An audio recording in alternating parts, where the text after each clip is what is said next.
At T-Mobile, our critical mission is providing unparalleled 5G coverage for when connectivity is mission critical. Introducing T-Priority, America's best 5G network experience for first responders, even in times of congestion. More capacity, faster speeds, better coverage.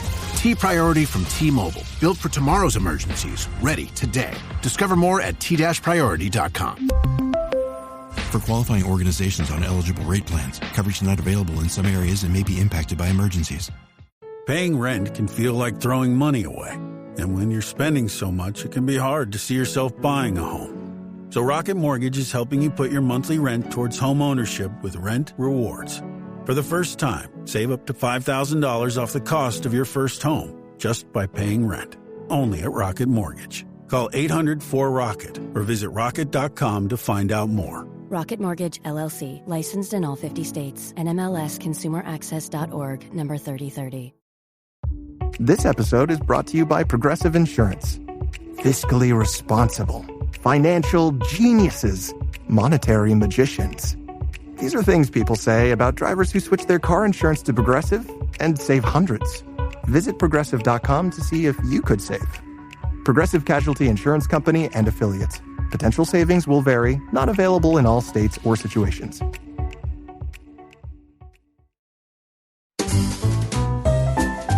You're listening to the Animation Addicts Podcast, episode 199, How Streaming Services and COVID-19 Have Changed the Theater Experience Forever. Forever. Welcome to the Animation Addicts Podcast with the Rotoscopers, the #1 place to get your animation fix with animation addicts just like you. Each episode, we dive into the wonderful world of animation featuring Disney, DreamWorks, Pixar, and everything in between. From hilarious discussions and movie reviews to interviews with industry insiders, this show's mission is to brighten your day through our love of animation. So hop on your nerdy couch, grab some snacks, and get ready to hang out with your animation besties because it's time to dive into today's episode. Hey there, animation fans. I'm your host, Morgan Stradling. And I'm Chelsea Robson. And we're excited to bring you this new part of the podcast, weekly episodes from here on out. Woohoo! Excelente. This is the first of our separate Nerdy Couch discussion episodes, which will feature various topics and discussions relating to the wonderful world of animation, Disney, and of course, movies.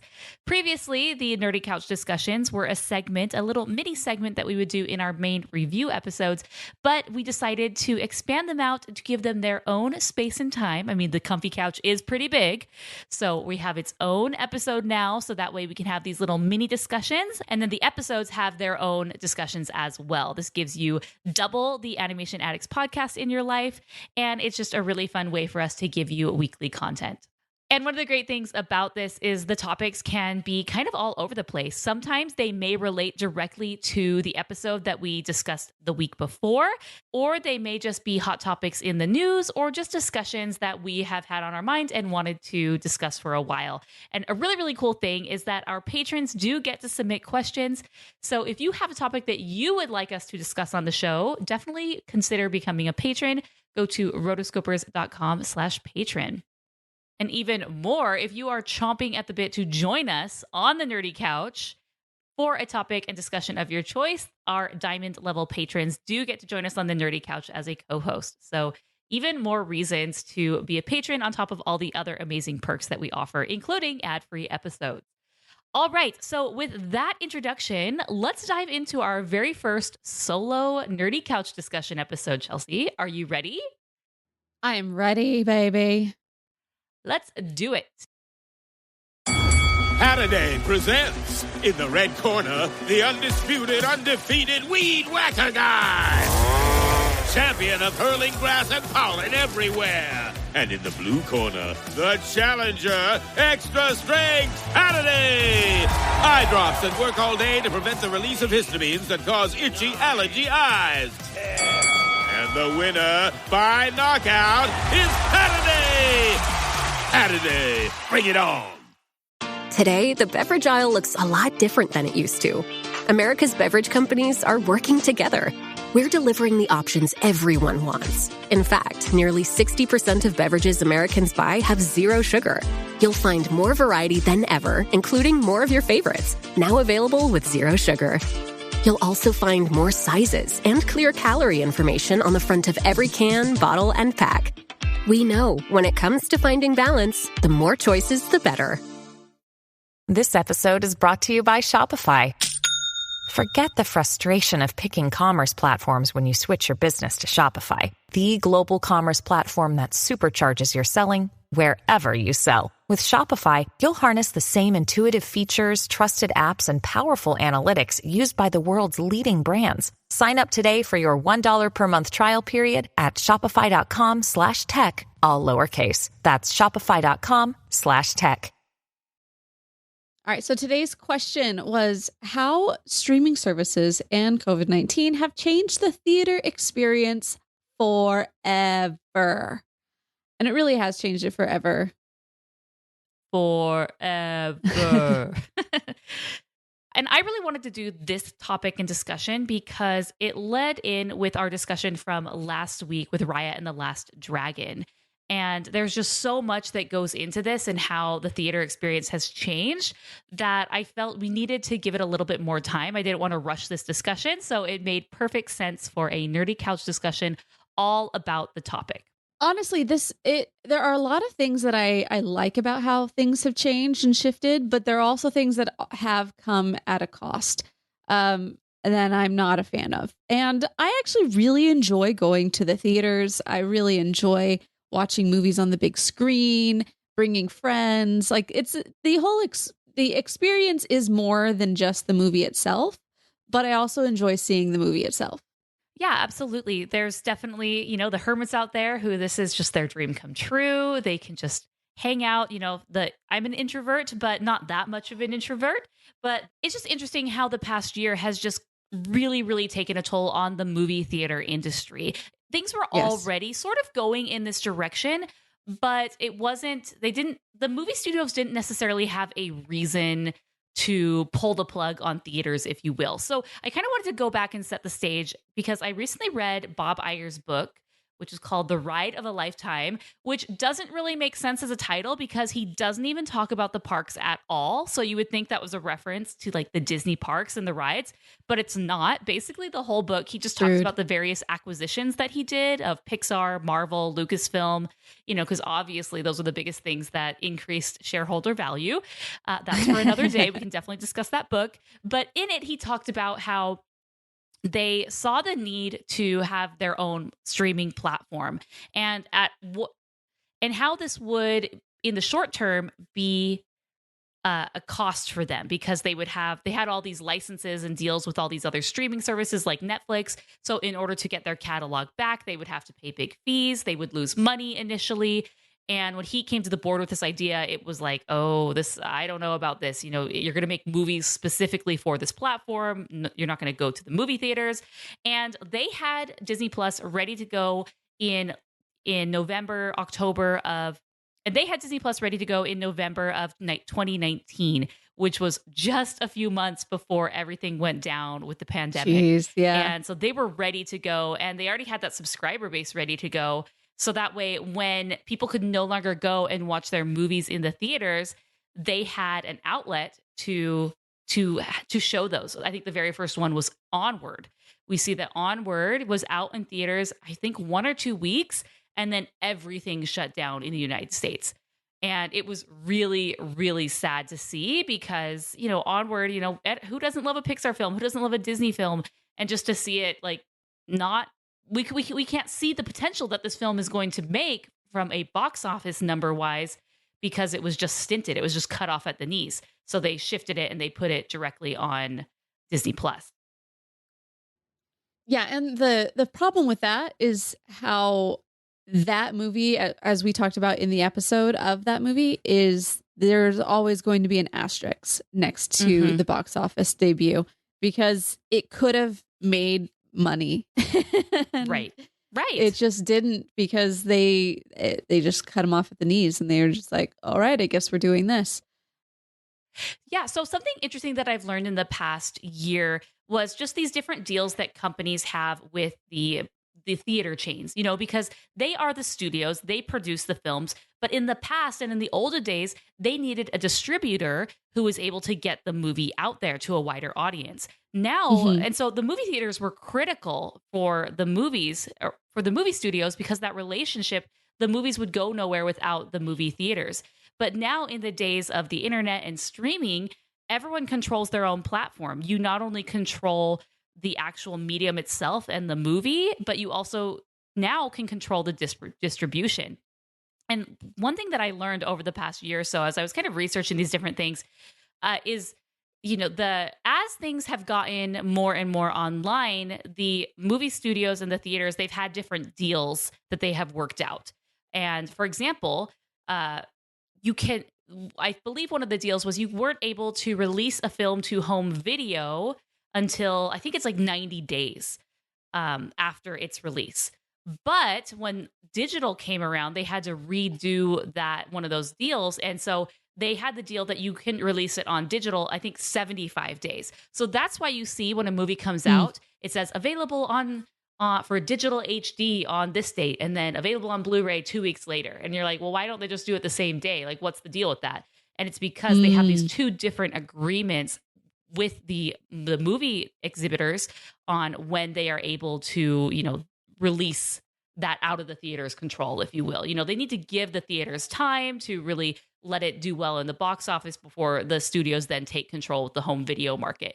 And I just thought that was super fascinating, you know, and okay, sorry. So I just thought that was super fascinating because that was something that, like, I guess you never recognize, like, oh, okay, these are on different dates, but what is the reason behind that date? And so then with COVID-19, what ended up happening is all those deals were done. The studios then said, okay, you're closed. We have these movies. Many studios chose not to even release them and, hold off a year. Like, I went to my local theater and they still had the new Ghostbusters reboot, and it said coming summer 2020. And the sign is giant and it's on the wall. And you know what? That movie did not get released on demand. It didn't, they're just holding it. So it probably will be, it will be released at some point. But then some studios said, no, we have a lot invested in this. We can't wait a year. So we're going to release it on our own platforms. And definitely the biggest one for animation was Trolls World Tour that did that. Yeah. The DreamWorks. When that happened and they decided, okay, we're just going to release this on renting instead of going straight to the theaters. I just remember there being a huge like backlash from the theaters of being like, we're not going to forget this. Like, yes, exactly. It's fighting words. But here's the thing. Being in the music industry, I've been able to see and be a part of a lot of different contracts that are for just digital distribution and all sorts of things. So as far as like, if you were to compare this to the evolution of the music industry, there was actually a huge fight to get sound on a CD. They did not want to be using CDs because that would make it easier for people to copy the files from there. And they knew that. And so they were really fighting that, all of the gatekeepers, as it were. And from the gatekeepers of that one, and then once they were like, okay, now we're going to do CDs. And then in the 90s, it got to be, the biggest CD out there was a Britney Spears CD, because that was probably the last really big CD release. And then after that, it was right about the point in time where Napster came in. And of course, if you lived through it, you know what Napster was. Or LimeWire, or all those things, And so it's like you saw that the consumer wanted it a certain way. And it was the consumer that was really pushing the change in how things are consumed. But this is very different, because this is government telling you how things should be consumed, but in the sense that it shut down everything. And so now everybody has to kind of remake their situation based on a new set of rules That is not necessarily the consumer. So there's a lot of consumers out there that I still believe that were really wanting to go back to the movies. Like they didn't want to watch things on their TV because they've been at home and they want to go to the movies. So there's that back and forth. It'll be very interesting to see once things start opening up more and more, how consumer habits will change and what they actually want. Yeah. So one of the things that I thought was interesting, and I haven't really been able to get a lot of information on what happened here, but obviously something with the contract changed. They had to change their existing contract of releasing it, as digital. And they were kind of able to get around it but it wasn't as if they were releasing it for you to purchase. Notice the difference here. When this happened, you were releasing it to rent as a home premiere, right? So they changed the wording a bit, basically to get around the existing deals that they have with the companies, and they created their own terms because of the situation. So now they have these home premieres. So in a way, it was almost as if this was the moment that the studios were waiting for. For a long time, they wanted to control distribution because now they had the means. And by them controlling the distribution, they're able to make more money. And we saw that with Trolls World Tour. Trolls World Tour was one of the first ones during the pandemic to do this. So people, their whole lives have been upended. They were home with their kids and there was nothing to do. And then Trolls World Tour comes out. Like there was Emma, which had been in theaters for about a month, and then they re-released it as this home premiere thing. But that's kind of a different market. And that one was released previously. This was the first one that was really like, okay, we're just skipping theaters. Like this one will never be in theaters. So, and it's interesting because it's hard to know whether a movie is going to do well under this new way, because it's behind your it's behind your paywall, right? And you control the numbers. Whereas the movie theaters, the box office numbers, those are public information. All the different news outlets, they report on those. So if a movie does poorly, there's no incentive for the studio to do a big press release about it, because they'll just sweep it under the rug. But if it does well, they're gonna shout it to the rooftops, and that's what happened with Trolls World Tour. It did incredibly well, and there was all this buzz and news and articles about how well it was doing and how many home premiere tickets it sold. So it was just really interesting to me just watching that from afar. And I'm trying to, I'm just presenting the facts here. Here's the studios and here's the theaters. And I understand they both have different interests. You think in the olden days, these would have been aligned, right? We need to get movies out. We want to sell tickets. But now, because of the internet, it's not necessarily that anymore. And the studios really do have so much more power. It's really funny when you mentioned how they changed the wording, and just because they changed the wording, then they were able to make all these changes. It just reminded me of when I was younger, my parents had a petting zoo. But because they called it a zoo, then they were under a lot of different governmental restrictions and whatnot. They had to pay a guy who worked for the Phoenix Zoo to come out and make sure everything was standardized and everything. And it's like, dude, it's goats. But because they called it a zoo, they had a petting zoo. They had to change the name. And so it was then a petting corral. Because there are no standardized methods for a corral. So, but yeah, I mean, this is how a lot of industries shift is by little words like that. Yeah, and me as a consumer, I have to I'm definitely kind of against this, right? I would rather myself being this is the opinion of Morgan, I would rather go to the theaters because I enjoy the experience of a theater. I think it's fun. It's date night. We get out. There's much to be said about getting out of your own home. Now, we talked in the last episode how with these home premieres, if you have 6 kids, it's great to stay in. Here, kids, watch the show. It's cool. It's new, whatever. And it's cheaper that way. There's more economies of scale when the more kids you add. But there is something to be said of what's the word? Oh my gosh, I can't think of it. Okay. But there is something to be said of innovation and constantly improving and innovating and changing. Destructive innovation. Yes. And not getting stuck in the old ways. And so I'm trying to just, hey, see it as it is. Here's the facts. Here's the 2 sides of it. And, you would think that this would hurt the studios, but Disney Plus, we're talking specifically Disney, just has just gone beyond their expectations as far as the number of subscribers. I think this year of 2020 really helped them significantly because people were home and they needed things to watch. And it's just blown it out of the water, instead of just, hey, we have a movie coming out. Let's just say one movie a month for the various studios that they have. That's obviously they have way more than that. But, we could make a ton of money, one movie a month, or we could just have 100 million people pay $8 a month in perpetuity. Mm-hmm. That's great. Right. Yeah. And on top of that, we haven't even talked about this, the Disney Premier Access. So I have to pay the firewall I have to pay to get into the paywall, right?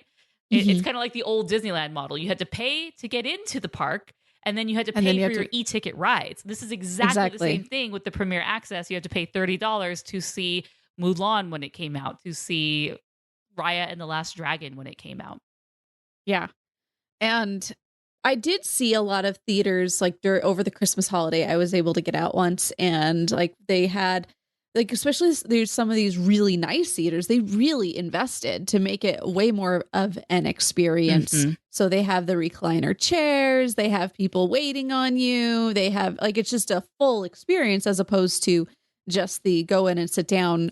What they could get away with before because it was the only way to do it. And I saw Elf as a replay in the theaters, and it was cool because they had a gift basket, kind of a gift bag that they gave to everybody who came in, a little hat and a pin that had different, the 4 major food groups. And so I mean they did extra things to make it even more of an event.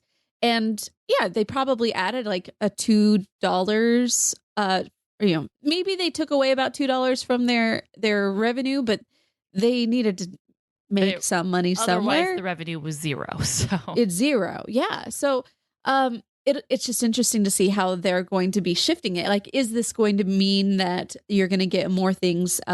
In Arizona, they have a thing called there's a Fat Cats, or they have a bowling alley plus a game, an arcade and all these different things to be able to add to the I'm leaving my house experience as opposed to just I'm going to the movies experience. So you could also get the movie, you could get the laser tag, all of these things in one giant big room. So I honestly think there's a possibility that you're going to get more of that. I don't know. I think the theater experience, I think the days of these huge billion-dollar blockbusters are going to be gone for a while. I think it's going to be a few years. For a while, yeah. Yeah, until people really start getting comfortable going back to the theaters in the ways that they used to. I asked the patrons, hey, did you see Raya and the Last Dragon? And if so, did you see it in theaters or did you see it on Premier Access? And it was actually 50-50. And I saw a bunch of people who I know in my friend circle who have kids, and so many of them, some saw it in theaters with their kids to get out during spring break, and others didn't. They just rented it with their families. And one last note that I want to talk about, which I think is interesting. You'd think, okay, finally, they're doing this dual method of releasing. The theaters are still getting a little bit, and the studios are getting their, wine and cheese and eating it too. But that's not the case because Cinemark, because Harkins, I was going to go see it at Harkins. That's the main theater that I go to here in Arizona. And so when I was looking to buy tickets, I was buying it a few days in advance, of release day. And it was nowhere to be found. So I'm like, oh, well, maybe it's Saturday. Oh, maybe they're just not having it at this theater. So I looked at a different theater. It was nowhere to be found. And so I went online, and it turns out that Cinemark and Harkins, basically, they decided not to play Raya and the Last Dragon. And they basically had not come to a term with Disney. Apparently Disney, you're negotiating. I don't know how this works. You don't normally hear about this because they just get the movies and they play it. I'm sure there's deals done for every movie or each studio for a whole year or something. But something happened with this one where Cinemark and Harkins just said, no, you're giving us such a crappy deal that we're just not going to play your movie, which it's hard because it hurts them big time. They're finally back, and this is the big Disney family movie during spring break. And they're saying, nope, like we're putting our foot down. We're not going to take this, even though it's hurting us and we're already hurting. And so, yeah, just this little line from a Cinemark representative. He said, in the current operating environment, we are making near-term booking decisions on a discrete film-by-film basis, focusing on the long-term benefit of exhibitors, studios, and moviegoers. While we are having conversations with the Walt Disney Company, we have not yet reached an agreeable licensing term for Raya and the Last Dragon.